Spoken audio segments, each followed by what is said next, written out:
Okay, welcome back to members of 121 Community Church in Grapevine, Texas, and our ongoing study in the future of theology, essays to honor Jürgen Moltmann, edited by Volf. We're going to take a look at pages 176 to 196. We're going to combine the two essays by Gutierrez and Cohn, two liberation theologians, and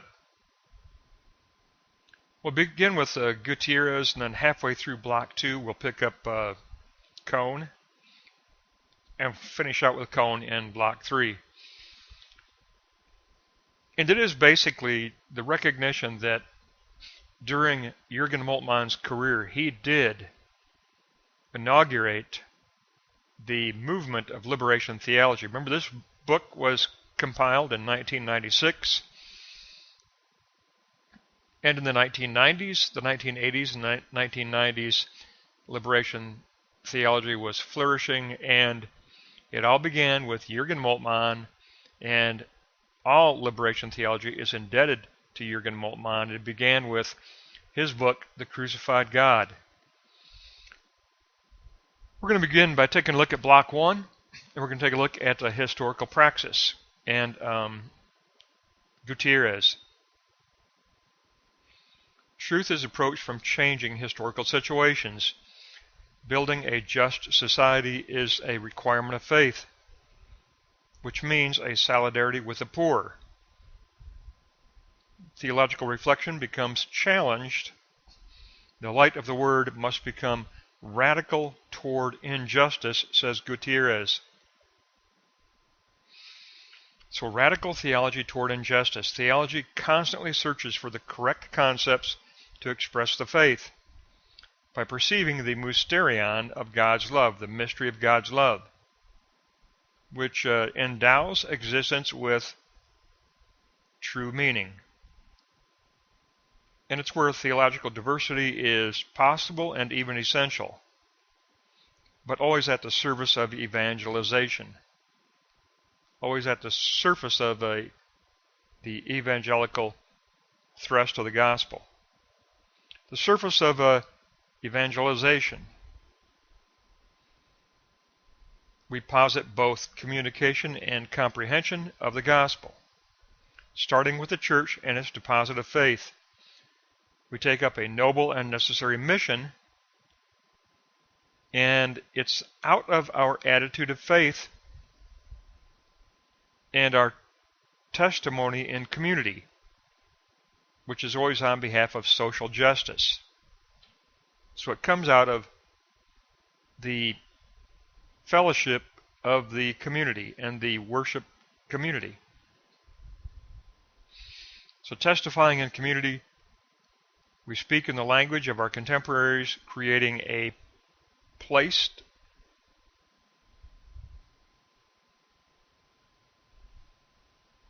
new presence of the gospel.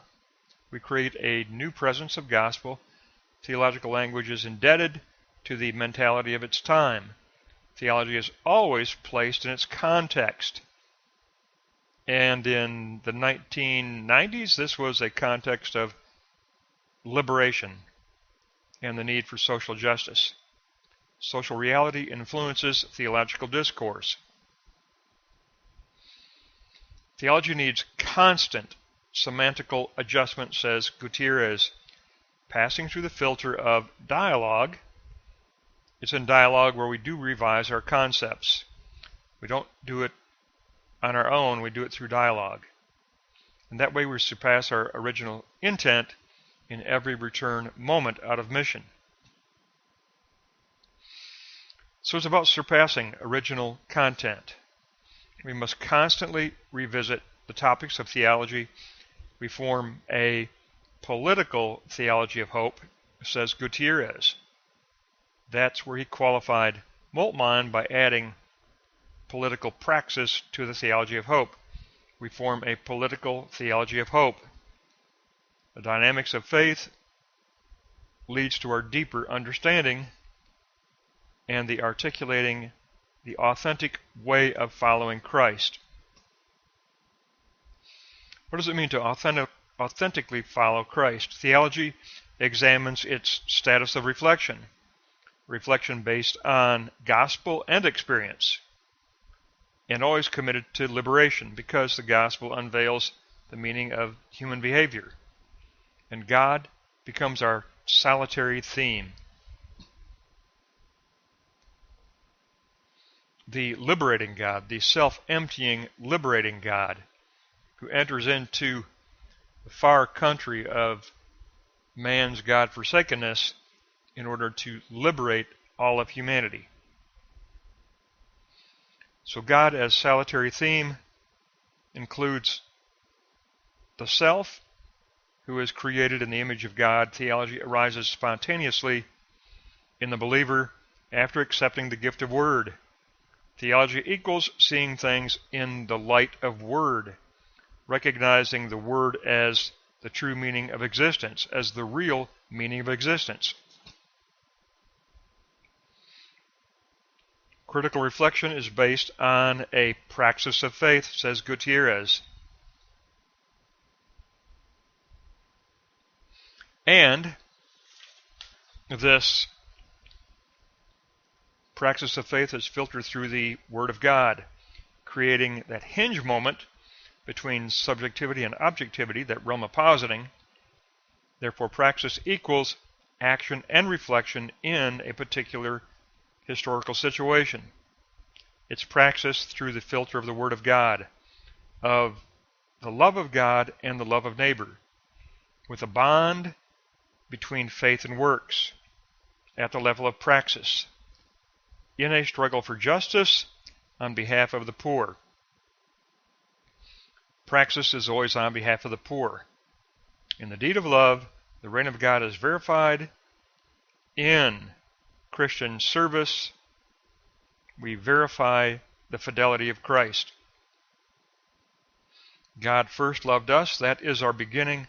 God's grace is present in every good act. Spirituality equals following of Christ, says Gutierrez, but for him in a determinate, historical, praxis way, in a specific, coordinated time, in a solidarity with victims, even liberating the oppressors from their own selfishness. But it is praxis-based following of Christ, filtered through the Word of God. From here we're going to go on and take a look at that going out of the self in concrete praxis ministry. We've looked at the theoretical implications of taking up a political theology of hope. That was Gutierrez's qualification of Moltmann. He posited a political theology of hope, and now he will elaborate on the concrete going out of the self. How does one follow the path of holiness? It's through the attitude of spirituality, maintaining love for every person. Liberation is incompatible with hatred. Concrete historical commitment is essential, says Gutierrez.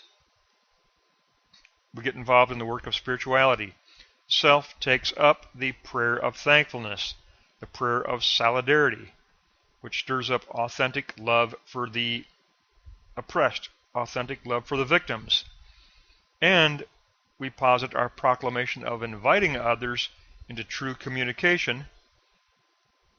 Spirituality as following Jesus embraces every aspect of the human being. We embrace all of human identity. Objective historical engagement and subjective contemplative prayer equals the enrichment of the self's understanding in every return moment.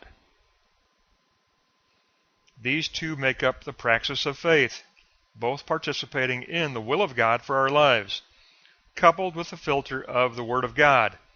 All three inform theological reflection. So theological reflection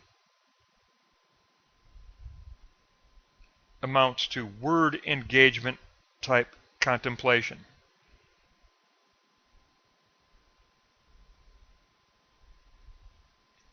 This triad of faith makes the gospel more credible and effective.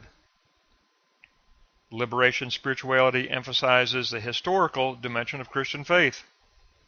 The gospel is a path, says Gutierrez. It's a praxis path, leading to our divine parent who reveals his love. We participate in defining and following in mission the praxis path of faith, says Gutierrez. And that means we take up word engagement contemplation, which is a contemplation in solidarity with the victims, on the subjective side, where we form our symbolic sign model of the real, and then through historical engagement and action and reflection in a particular historical situation, we go out of the self in true praxis ministry. And in return moment, we will deepen our conviction, we will deepen the tupos imprint of Jesus Christ on our heart.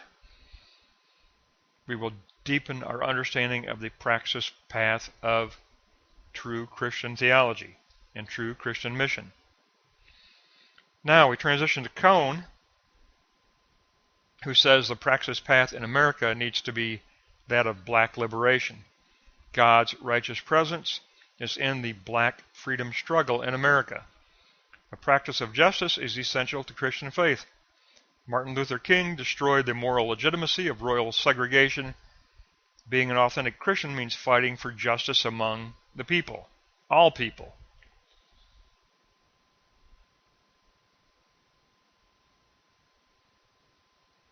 Fighting against racial segregation. And then in conclusion, we'll wrap up with Cone. Word, contemplation, and the path of praxis equals the return moment of black liberation in America. Liberation equals the practice of justice and love in human relations. Oriented in love, defined by hope. In America, this means engaging blackness and black theology. Negating blackness as the other, as a terrifying sign, and doing true liberation theology out of the tension between Martin Luther King and Malcolm X. This is the American context for liberation, says Cone. And I just want to say a few final things here with these two essays. Remember, this is 1996. We already, in 2019, we've already won the victory through liberation theology.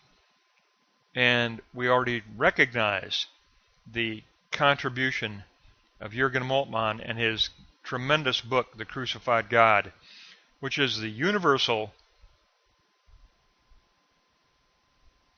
liberation theology, under which all specific liberation theologies are abbreviated. The universal liberation theology is Moltmann's Crucified God. Black liberation, Latin American liberation, feminist liberation, all specific liberation movements are abbreviated under Moltmann's work in the Crucified God, which is universal in its scope and in its truth. And these two essays are honoring Jürgen Moltmann, obviously. Gutierrez and Cone both honor Jürgen Moltmann. But we have to remember that the specific liberation theologies find their universality in Moltmann's universal liberation theology, as taught to us in his book, The Crucified God.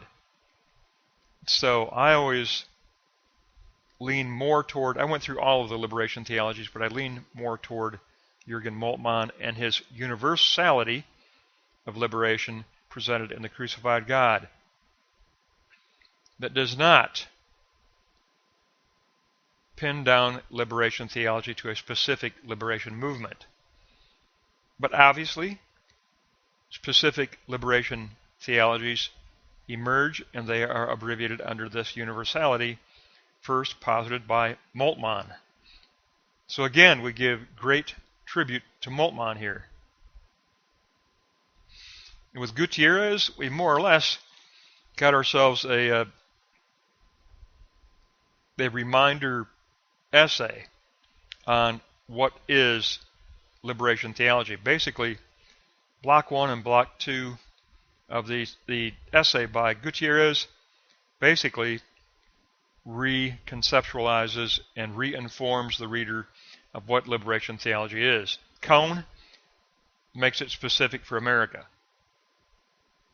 Both have a tremendous amount to offer because they do emphasize the praxis side of Christian theology that must transition out of the semiotic theoretical stage, and Moltmann never remained in the theoretical. Moltmann's phenomenology always, out of imperative, out of necessity, must be transitioned to the practical and to praxis, action and reflection in a specific historical situation, because return moment will further inform the believer and further deepen the imprint of Jesus Christ, to pos imprint Jesus Christ in the heart of the believer. Moltmann always balanced his phenomenology with the theoretical and the practical. So he would agree completely with these two essays by Gutierrez and Cone, that yes, Christian theology must become concrete. It must become concrete. It must be historical praxis theology. It must go out of the self, and then, in the midst of mission, the surplus of promise will reveal deeper truth, which will return to the self and return moment, and it will create a deeper imprint in the heart, a deeper imprint in the Sophia wisdom of the believer, which will in turn inform gnosis intellect and the refinement of the symbolic sign model. Semiotics will be revised and deepened and made even more clear. So this is going to wrap up Gutierrez and Cone, pages 176 to 196, and we're going to pick up next time on page 197, and hopefully we will have our chart program back. It crashed, that's why you're not seeing the chart, you're just getting the audio, but hopefully we will have that back for page 197.